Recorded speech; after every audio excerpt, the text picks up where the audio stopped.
சரி, இந்த கொஸ்டின் வந்துட்டு பார்க்கலாம். If the interest is compounded half yearly, find the compound interest for ₹50,000. கூட்டு வட்டி காண்க. 1.5 ஆண்டுகளுக்கு அசல் 5000, 20% ஆண்டு வட்டி வீதம் அரையாண்டுக்கு ஒரு முறை கணக்கிடப்படுகிறது. சரிங்களா, அரையாண்டுக்கு ஒரு முறை தான் கால்குலேட் பண்ண சொல்லியிருக்காங்க. சரி, இப்போ வட்டி சதவீதம் எவ்வளோ எடுத்துக்கணும் நம்ம?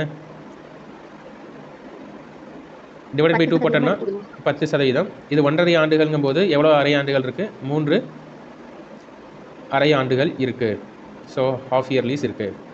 ஸோ 5000க்கு 10% எவ்வளவு? ஸோ ஃபஸ்ட்டு அரையாண்டுக்கு 500, செகண்ட் அரையாண்டுக்கு 500, தேர்ட் அரையாண்டுக்கு 500 ப்ளஸ். ஸோ இங்கே இதுக்கு திரும்ப 10% போடுவோமா? 500க்கு 10% 50. ஸோ அப்போ இங்கேயும் 50, இங்கேயும் 50. ஸோ நெக்ஸ்ட்டு இங்கே 10% 5. ஸோ எல்லாத்தையும் ஆட் பண்ணோம் அப்படின்னா என்ன வரும்னா 1500 ப்ளஸ் 155. So answer 1655. இதுதான் வந்துட்டு ஆன்சர். சரிங்களா, இந்த க்யூப்ஸ்லாம் உங்களுக்கு தெரியுமா? 1 க்யூப்னா எவ்வளவு? 2. ஸோ இது வந்து ஒரு 20 க்யூப் வரைக்கும் நல்லா படிச்சிருங்க. ஸோ 20 க்யூப் வரைக்கும் நல்லா படிச்சிட்டிங்கன்னா உங்களுக்கு ரொம்ப யூஸ்ஃபுல்லாக இருக்கும், நிறைய இடங்கள்ல யூஸ்ஃபுல்லாக இருக்கும். ஸோ கூட்டு வட்டி வீதம் 12% என்ற வீதத்தில் அரை ஆண்டுக்கு ஒரு முறை கணக்கிடப்படும் எனில் 5000 செலுத்தப்பட்ட பின் ஒரு வருடம் கழித்து மொத்த தொகை. ஸோ இங்கே வந்து என்னென்னா 5000 வந்துட்டு கூட்டு வட்டியில் வாங்குறாங்க, அரை ஆண்டுக்கு ஒரு முறை வட்டி கால்குலேட் பண்ணப்படுதுன்னா ஒரு வருடத்துக்கு பிறகு மொத்த தொகையாக எவ்வளவு கிடைக்கும் அப்படின்னு தான் வந்து கேட்குறாங்க. சரிங்களா, ஸோ நம்ம இந்த இடத்துல வட்டி கண்டுபிடிச்சு வட்டியோட அசலையும் சேர்த்து ஆட் பண்ணோம்னா அதுதான் மொத்த தொகை, அதான் வந்து நம்ம கண்டுபிடிக்கணும். சரிங்களா, இங்கே வட்டி 12% கொடுத்துருக்காங்க, அரை ஆண்டுக்குன்னா நம்ம எவ்வளோ வரும்? 6% வருமா? 6%. வருஷம் ஒரு வருடம் கொடுத்துருக்காங்க, அப்படின்னா எவ்வளோ அரை ஆண்டுகள் இருக்குது? 2 ஹாஃப் இயர்ஸ் இருக்குது, 2 அரை ஆண்டுகள் இருக்குது.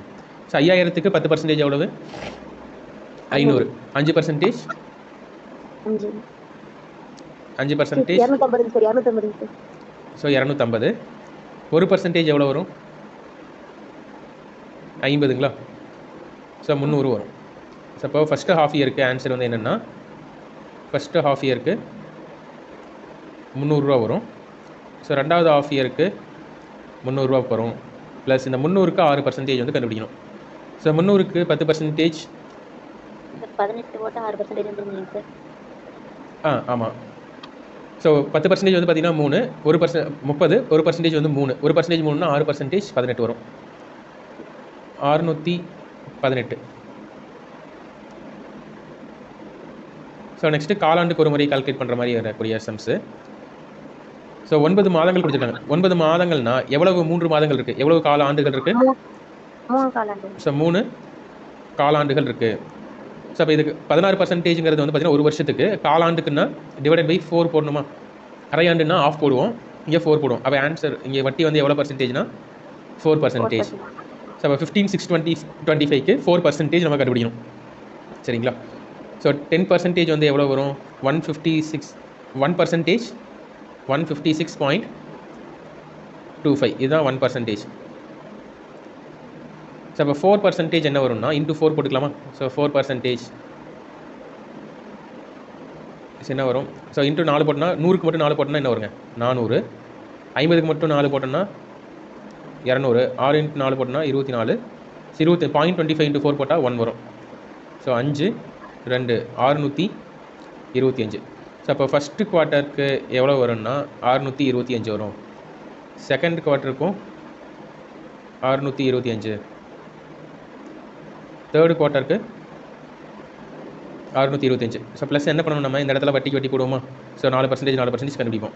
ஸோ 625க்கு 1% என்ன வருங்க? 6.25 வருமா? 6.25 வந்துட்டு 6 மட்டும் 4 டைம்ஸ் போட்டோன்னா என்ன வரும்னா 24 வந்துடும். 0.25 4 டைம்ஸ் போட்டோம்னா 1 வரும். 24 + 1 25 வந்து வரும். ஸோ அப்போ 25 + 25. நெக்ஸ்ட் இங்கே 5% 4% கண்டுபிடிப்போம். 25க்கு 10% வந்து என்ன அப்படின்னு பார்த்தோம்னா 1% 0.25 வரும். 0.25 இன்ட்டு 4 போட்டோம்னா 1 வந்து ஆன்சராக வரும். ஸோ எல்லாத்தையும் ஆட் பண்ணோன்னா 3 600 இருக்குது. அப்போ 1800. 1875 ப்ளஸ் 75 + 1. எல்லாத்தையும் ஆட் பண்ணோம் அப்படின்னா 1951. சரியா? ஸோ நெக்ஸ்ட் கொஷின், இதுவும் வந்து குவார்டர்லி தான் வந்துட்டு கால்குலேட் பண்ண சொல்லியிருக்காங்க. 31,250 at 16% per annum compounded quarterly.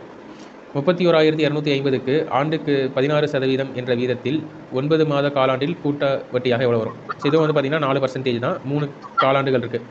31,250 calculate பண்ணும், சரியா?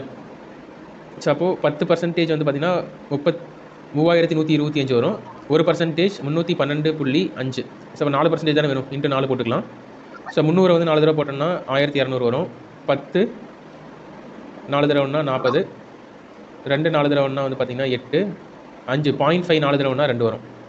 ஸோ 10 5 2. ஸோ 1,250 தான் ஃபஸ்ட்டு காலாண்டுக்கான வட்டி. So second 1,250, third 1,250. ஸோ இதுக்கு திரும்ப நம்ம என்ன பண்ணணும்னா வட்டி வந்து போடணும் 4%. ஸோ 10%, 1% வந்து பார்த்திங்கன்னா 12.5 வந்துட்டு வரும். ஸோ 12.5 வந்துட்டு 4 தடவை போடணும், 12 மட்டும் 4 தடவை போடணும் 48, 0.5 4 தடவை போடணும் 2, 48 + 2 50 வரும். ஸோ 50 + 50 ப்ளஸ் இதுக்கு 4%. 50க்கு 10% வந்து 5, 1% 0.5, 0.5 4 தடவை போட்டோம்னா 2. சரிங்களா? இது 3000, 3,750 ப்ளஸ் 150 + 2 ஆட் பண்ணால் என்ன வரும்? 3,750ஓட 150 ஆட் பண்ணோன்னா 800, 900, 3,902. ஸோ இதுக்கு மேலே வரக்கூடிய சம்ஸ் வந்து பார்த்திங்கன்னா இது வரைக்கும் நம்ம ஒரு வருஷத்துக்கு எல்லா வருஷத்துக்கும் ஒரே விதமான இன்ட்ரெஸ்ட்டாக வந்து பார்த்தோம். ஆனால் இதுக்கு மேலே வரக்கூடிய சம்ஸில் வந்து பார்த்திங்கன்னா ஒவ்வொரு வருஷத்துக்கும் ஒவ்வொரு இன்ட்ரெஸ்ட். ஃபார் எக்ஸாம்பிளுக்கு இந்த சம்மில் பாருங்கள், முதல் வருடத்திற்கு 7%, ரெண்டாவது வருடத்திற்கு 8%. அப்போ நம்ம வந்துட்டு இதை மாறி மாறி கால்குலேட் பண்ணணும், சரியா? ஸோ ஃபஸ்ட்டு வருஷம் மொத்தம் 2 வருஷம் தான் கொடுத்துருக்காங்க. ஸோ 30,000, சரியா? ஸோ ஃபஸ்ட்டு வருஷத்துக்கு எவ்வளோ பர்சன்டேஜ்னா 7%, செகண்ட் வருஷத்துக்கு 8% கால்குலேட் பண்ணணும். ஸோ 30,000 கொடுத்துருக்காங்களா? ஸோ 30,000க்கு 7% நம்ம கால்குலேட் பண்ணணும். 30,000ல் 10% எவ்வளோன்னா 3000, 1% 300, 1% 300னா 7% இன்ட்டு 7 போட்டுக்கலாங்களா? 2,100 வரும். நெக்ஸ்ட்டு 8%, ரெண்டாவது வருஷம். ஸோ ரெண்டாவது வருஷத்துக்கு 8%, 3000க்கு 10%, சரி 30,000க்கு 10%, 3000, 1% 300. ஸோ அப்போ 7%ங்கிறது 2,100. அப்போ 8% எவ்வளோ வரும்? 2,400 ப்ளஸ் இந்த இடத்துல இதுக்கு எவ்வளோ பர்சன்டேஜ் வட்டி தான் கண்டுபிடிக்கணும்னா 8% தான் கண்டுபிடிக்கணும். ஏன்னா ரெண்டாவது வருஷத்தில் எவ்வளோ தான் வட்டி இருக்குது? 8% தான். அப்போது 8% தான் நம்ம கண்டுபிடிக்கணும். ஸோ 2,100ல் 10% எவ்வளோ வரும்? 210 வரும். 1% 21 வரும். ஸோ 1% 21னா 8% எவ்வளவு அப்படிங்கிறத கால்குலேட் பண்ணணும். 20 × 8 160 வரும். ஸோ 1 × 8 8. ஸோ 160 + 8 168. இது ரெண்டையும் ஆட் பண்ணால் எவ்வளோ வரும்னா 2000 2000 4000, 4,500 + 168. ஸோ 4,668 தான் வந்துட்டு ஆன்சர், சரியா? ஸோ இந்த கான்செப்ட் புரியுதா?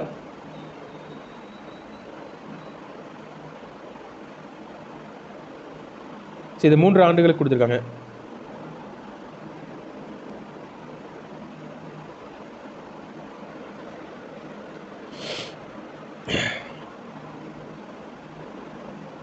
சரி, இது வரையும் ஓகே தானே? ஸோ இதுக்கு மேலே வந்து பார்த்தீங்கன்னா நமக்கு நம்ம இது வரைக்கும் காம்பவுண்ட் இன்ட்ரெஸ்ட் தான் கண்டுபிடிச்சிட்டு இருந்தோம். இதுக்கு மேலே வந்து பார்த்தோம்னா பிரின்சிபல் கண்டுபிடிக்க சொல்கிறாங்க. ஒரு சில இடங்களில் இன்ட்ரெஸ்ட் வந்து கொடுத்துட்றாங்க, காம்பவுண்ட் இன்ட்ரெஸ்ட் கொடுத்துறாங்க, பிரின்சிபல் கண்டுபிடிக்க சொல்கிறாங்க. அல்லது ஒரு சில இடங்களில் அமௌண்ட் கொடுத்துறாங்க, அமௌண்ட் கொடுத்துட்டு என்ன பண்ண சொல்கிறாங்கன்னா காம்பவுண்ட் இன்ட்ரெஸ்ட் கண்டுபிடிக்க சொல்கிறாங்க, சரிங்களா? ஸோ இதுக்கு வந்து பார்த்தீங்கன்னா நம்ம ஃபார்முலாஸ் யூஸ் பண்ணி தான் ஆகணும். ஸோ இதை வந்துட்டு போடலாம். Find the principal if the amount compounded annually for 2 years at rate of 10% per annum is 6050. அதாவது இந்த இடத்துல அமௌண்ட் அப்படிங்கிறது 6,050, சரிங்களா? n வந்துட்டு 2 years, r வந்துட்டு 10%.